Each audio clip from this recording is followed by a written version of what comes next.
Alright, cave gecko! This would probably be... So this is the next... like... Between the African fat-tailed gecko and the leopard gecko, this one would be, like, the next choice of, like, what I might potentially get. Well, hi there. This is a leopard gecko, one of the most popular pet reptiles in the world. And this is a fat-tailed gecko, a less common alternative to the leopard gecko for people who want a leopard gecko, but that don't want to be just like everybody else. And there is a reason that these two geckos are popular. And the fact that it likes a more human environment. I mean, the leopard gecko is the highest scoring non-snake lizard that we have ever reviewed on this channel. Honestly, in retrospect, I might even give them an even higher score than I did. They're amazing. They're easy to handle and friendly.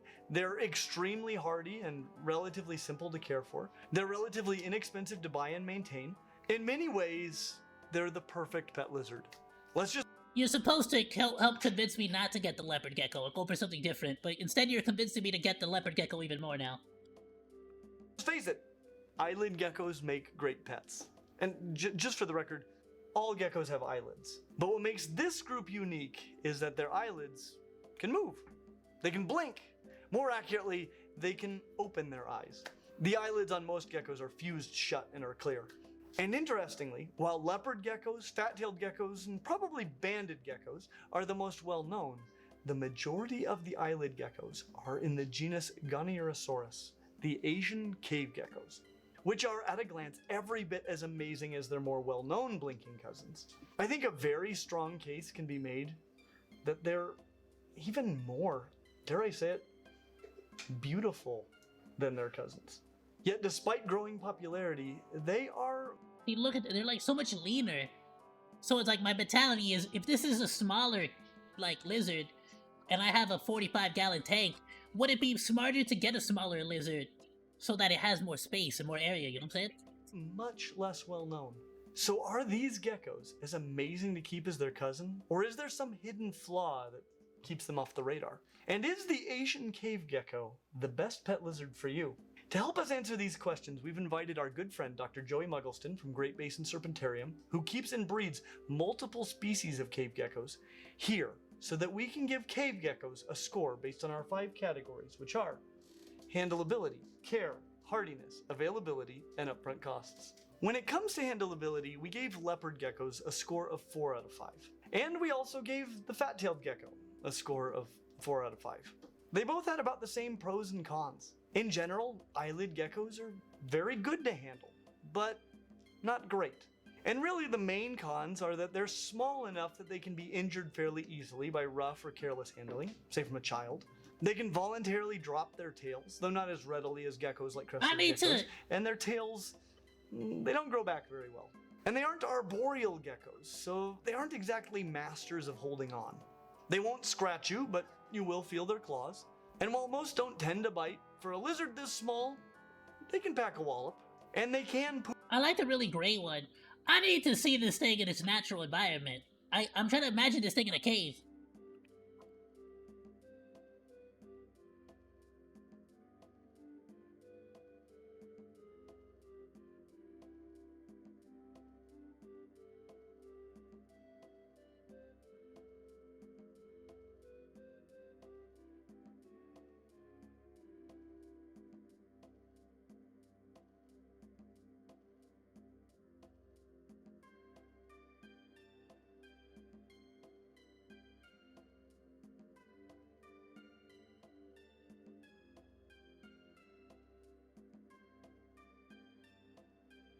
Okay, so it's like a very... So I'm thinking more dry. I guess it wouldn't make sense for a cave to be dry, huh?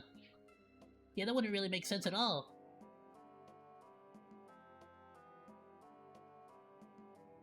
But I also don't know... I don't know very many caves that... You know what? To be fair, though, like, especially on, like, the entrances of caves and stuff, yeah, you would see a lot of this, to be fair. I guess I'm thinking of like a deep. This isn't like a deep. It's like Asian cave gecko, but it would like that doesn't necessarily mean it's a deep. It's a deep under like a deep cave dweller, right? It's not a troglodyte. Is it troglodyte or troglobite? Well, if you like live super underground. Oh, that's a cool freaking flower to have.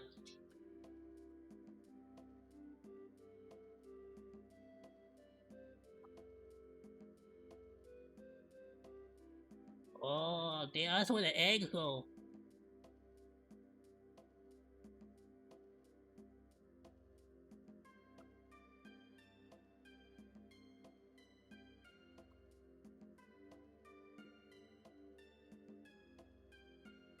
Alright, I can kind of see it. Alright. Poop on you, but generally don't, and they're small enough that it isn't like being pooped on by a beardy or a corn snake. So there are a lot of little things that make them less than ideal to handle, but none of those cons are a very big deal.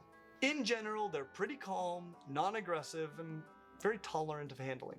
And all those things are just as true about cave geckos as they are about their better-known cousins. They also get a 4 out of 5. Though I can see going to a 5, the reality is that there are a lot of reptiles that are not only more fun, but also can be handled more easily and with less risk to the animal. We're not here to hand out 5s like candy, and 4 still seems appropriate all these years later. When it comes to care and hardiness, we're going to turn the time over to Dr. Joey Muggleston from Great Basin Serpentarium, who keeps 5 different species of these geckos, to discuss the generalities and the differences between them. So care for these guys is relatively simple. If you've kept a leopard gecko or seen how to keep a leopard gecko, it's basically that, just a little bit more humid. One of the key points is making sure you don't confuse humid with soggy. They don't need to be in wet conditions, they need to be a bit more humid. And so enclosure size for most of these, average size, depending on which species you get, is about 5 to 7 inches. Alright, I will be fair.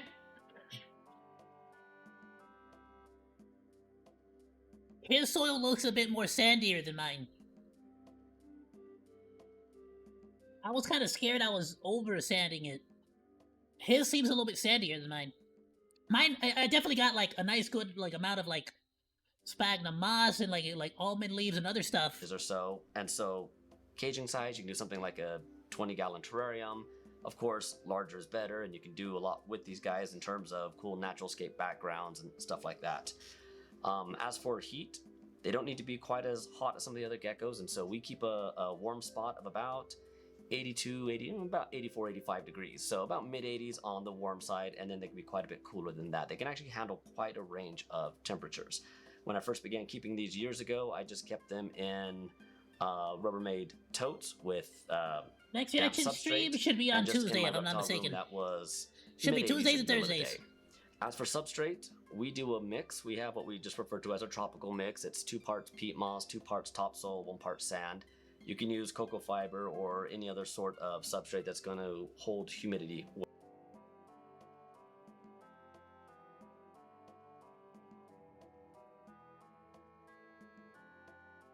I guess I could go about adding more peat moss.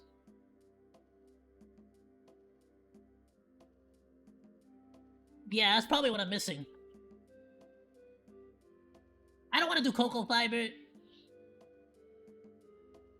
I mean, I could see myself adding cocoa fiber, but I think adding a bit of peat moss actually might work out better to get that consistency that he has there. Well, that's probably what I'm missing. All right, so inside the cage you can have rocks and stuff for them to climb on. You, as was mentioned, they have those. So the mix that I had already had some peat moss in it, but those rocks, since they don't have the little sticky I don't think it was quite to that pads proportion. Just make sure any accessories in the cage are well supported, that they're stuck in place, that the gecko can't move things around. And you know, to be fair though, I should just add both. A bit of peat moss and some cocoa fiber, because cocoa fiber is actually really good for keeping moisture. And fall on them.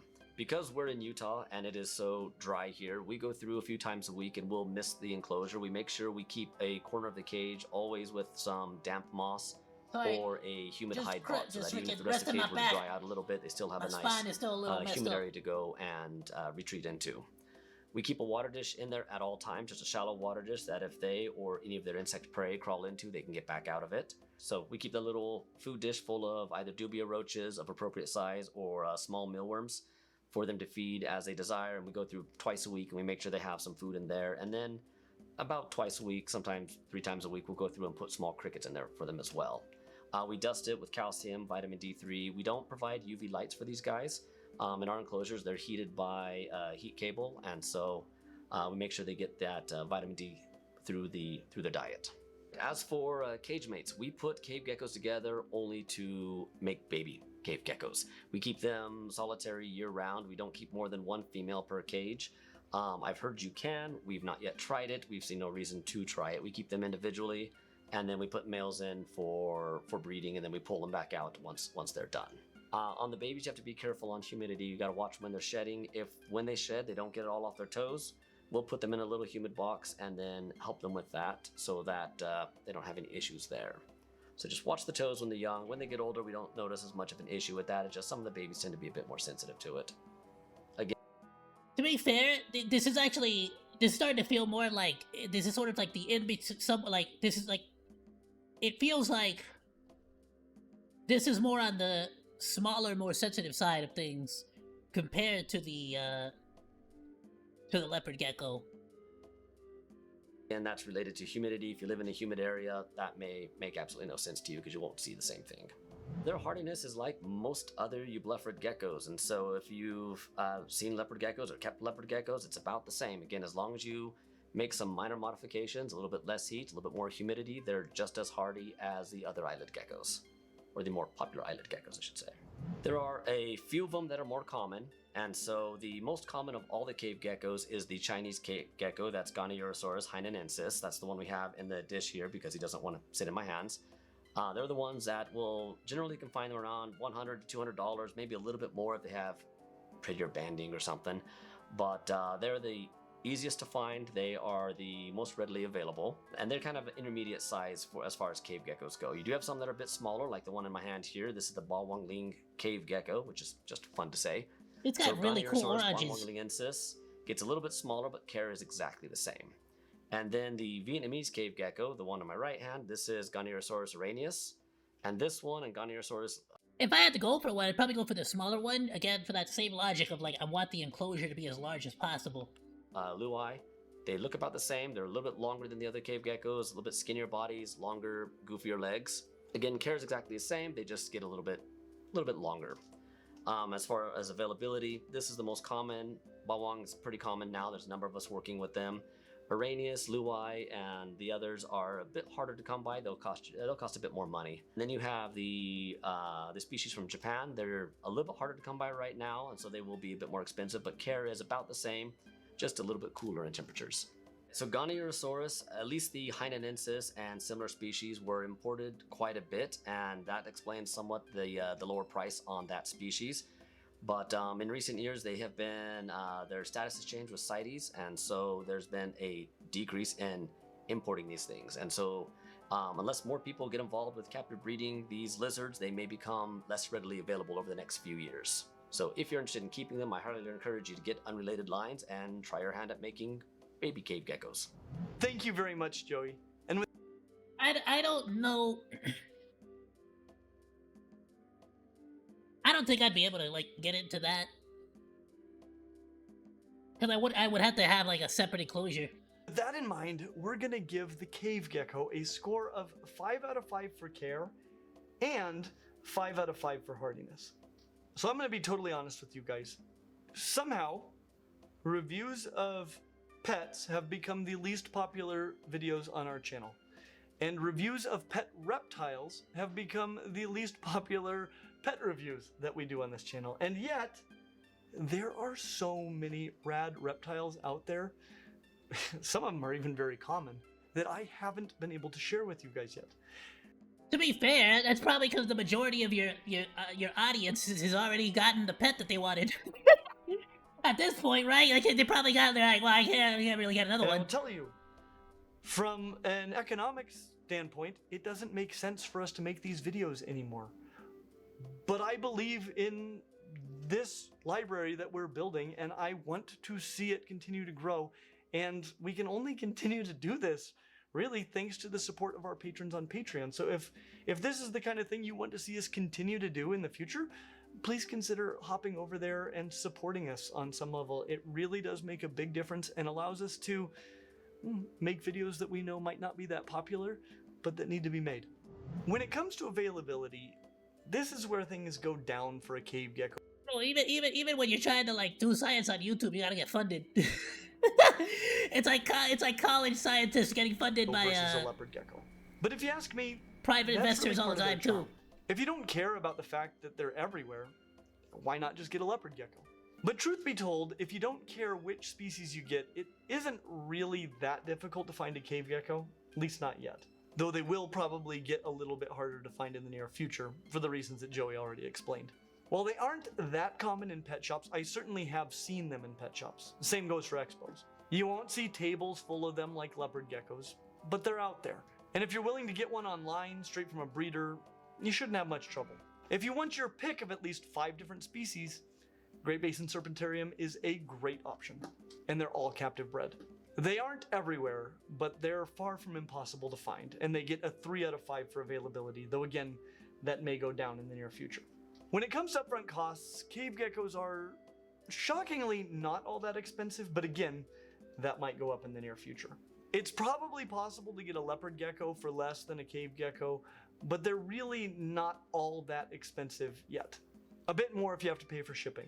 It's totally possible to get a cave gecko right now for around $100, but expect that to at least double here shortly. You may pay more than that for the enclosure, most likely you will, but it's not going to break the bank either. You're going to need an enclosure, substrate, water, Not if you get everything used in secondhand. calcium, vitamin supplements, hides, a heat source, and a thermostat, and you'll be pretty much good to go. Those studies have shown measurable benefits to leopard geckos from small amounts of UVB, so that would also probably be a good addition. It all adds up, but really, it doesn't get too much better than this. And so, especially since we went down a little bit on handleability, I'm gonna stay at 5 out of 5 when it comes to upfront costs. Now, if you're looking for a really good way to house your cave gecko, or really any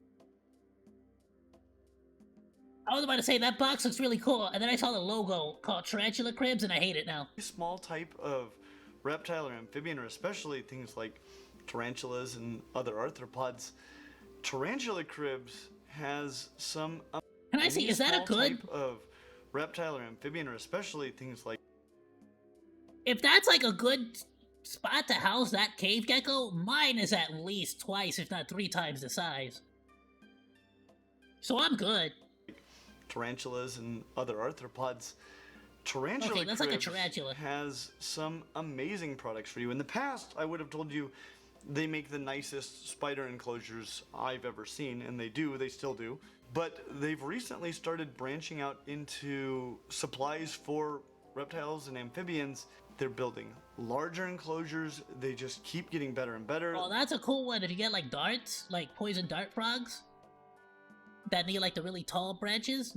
I love these front entry doors that they've been doing on a lot of their enclosures lately. They've They're got magnetic. screen lids, and now the screen lids are warp resistant and they're scratch resistant. Same thing goes for the doors.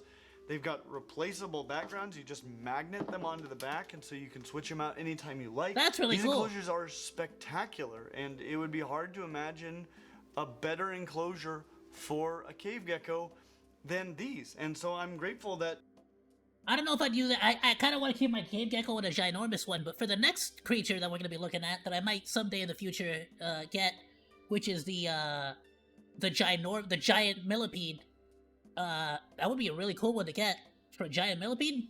Tarantula Cribs is the sponsor of today's video, and if you think that Tarantula Cribs are the types of enclosures that you're going to want for your animal, I've got even more great news for you today, because you can save 10% by using the discount code CLINT10 when you go to order. So again, that's CLINT10 when you order from Tarantula Cribs. And this is why overall we give Asian cave geckos a score of 4.4 out of 5. The truth is that in all ways except for availability, cave geckos are just as good of pets as their much more common cousins. Which means that they're one of the absolute best pets that you can get, and yet somehow you might be the only person that you know that has one. If what you want is a leopard gecko, but cooler, at least arguably, then the cave gecko might be the best pet lizard for you. And if you want to learn more about geckos generally, you should watch this video right now. As always, like and subscribe, and we hope to see you real soon. Or in the Now, honestly, for me, of course, the biggest thing is you know, brokenomics. I gotta think about how much the gecko costs. You know what I'm saying? and what it's gonna take to like feed it. But I could see myself like if it's like a really cool specimen, and I'm like, damn, you know what? That one looks too sick. It looks too cool. I might go for it. It also depends on availability, like specifically availability at the time. I'm like, as soon as I have the money, I have everything set up, I'm ready to go. If I see that the particular leopard gecko that I want, the shade, like the colors and shapes that I want are like not available, then maybe I might just get a cave gecko or the African fat tail gecko. Like, you know what I'm saying? So it really depends. It really depends on that too. Genus, oh, it's, let's see, Goniurosaurus? Goniurosaurus? Is that right? Close enough. What is it? Goniurosaurus? Okay. Don't say close enough. Pronounce it the right way. You got don't just say yeah, you're fine. No, pronounce it the way it's supposed to be, so I can try to copy you. Say it confidently, no question. Oh, we'll see about that. YouTube comments. My hat. Can we be friends? Well, they really don't like to stay on the hands. Particularly like 3 times, or that's my favorite word right now, I guess. You're doing great, you spindly little guy. He said, nah, I'm going. Later! I love it. Phenomenal video. Please go drop him a like, go drop him a sub, all that good stuff. Ayoo, Monodachis! Thank you so much for watching this video. Please be sure to like, comment, and subscribe. You can also find links to the videos that we reacted to today down in the description below, along with my Oshi marks. I'll see you in the next video, Monos. Goodbye, and thank you so much for swinging by. Salut!